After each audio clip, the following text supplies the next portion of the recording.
Brian dan Sally mengenyam pendidikan yang baik. Mereka bertemu dan akhirnya menikah. Mereka memiliki pekerjaan yang baik. Brian memiliki jabatan tinggi di sebuah perusahaan multinasional, berpenghasilan besar, mendapat fasilitas dari kantor berupa mobil dan rumah. Mereka sangat menikmati hidup. Sering nongkrong bersama di coffee shop sepulang kantor, nonton di bioskop, mampu membeli baju dan tas yang matching, dan pergi berlibur sesekali. Tapi, kenyataan sebenarnya tidaklah demikian. Utang kartu kredit mereka terus menumpuk tak berujung.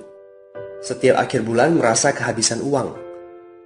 Mereka memiliki barang-barang bagus, tetapi tabungan masa depan kacau balau. Brian dengan mudah membeli ini, tapi bukan ini. Tabungan 100 juta pun rasanya masih jauh sekali. Sudah kerja lebih dari 10 tahun, tapi belum sanggup membeli rumah sendiri. Masih tinggal di rumah milik kantor dan mengendarai mobil milik kantor.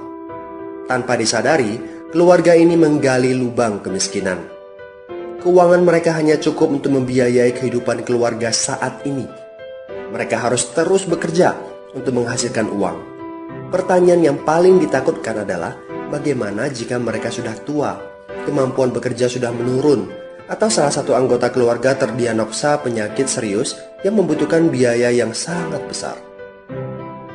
Apakah kehidupan Brian dan Sally mencerminkan kehidupan Anda? Apakah saat ini Anda memiliki penghasilan, tetapi sebelum akhir bulan sudah merasa kehabisan uang? Memiliki hutang berkepanjangan yang tidak ada habisnya? Memiliki barang-barang bagus, tetapi khawatir karena tidak punya tabungan? Memiliki hidup yang berkecukupan, tetapi khawatir tidak mampu menyekolahkan anak-anak dengan baik? Memiliki rumah tinggal, tetapi berkemungkinan besar harus menjual rumah bagus ini karena tidak punya dana pensiun? Jika Anda menjawab ya pada salah satu saja pertanyaan tadi, saatnya untuk memperbaiki diri. Mau jadi seperti apa kita ini kalau ternyata kita sebetulnya hanya gaya dari luar saja? Mau hidup kropos seperti ini sampai kapan? Aha, mari kita mulai menabung. Nah, apakah menabung saja cukup? Berapa banyak yang bisa Anda sisihkan untuk ditabung setiap bulan? Mari kita ambil contoh. Anda berencana untuk memiliki rumah dan mobil. Katakanlah harga rumah 600 juta dan harga mobil 200 juta.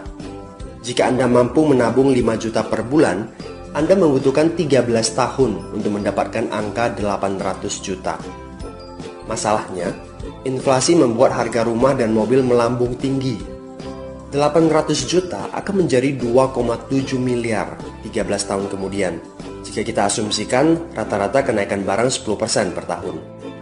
Ini masih soal impian untuk membeli rumah dan mobil.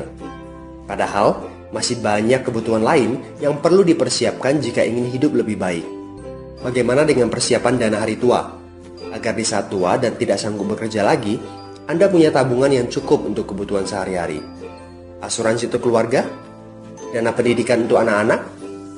Dana tak terduga untuk keperluan dadakan jika dibutuhkan, seperti keluarga sakit, dan lain-lain. Artinya, Anda perlu lebih banyak uang untuk ditabung. Bayangkan jika satu bulan Anda hanya bisa menabung kurang dari 5 juta. Sudah jelas, jika langkah Anda hanyalah menabung, Anda seperti sedang menggali lubang kemiskinan. Hal utama yang perlu Anda lakukan adalah meningkatkan penghasilan Anda.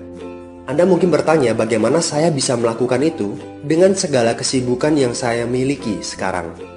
Apakah saya bisa tetap mencari income tambahan di luar sana tanpa mengganggu pekerjaan utama saya?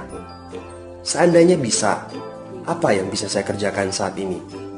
Nah, langkah pertama yang perlu Anda lakukan saat ini adalah menghubungi teman yang menunjukkan video ini kepada Anda.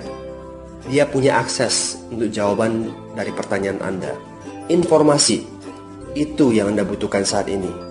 Terbukalah, seperti parasut, pikiran hanya dapat bekerja saat terbuka. So, segera hubungi teman Anda dan dapatkan video informasi berikutnya.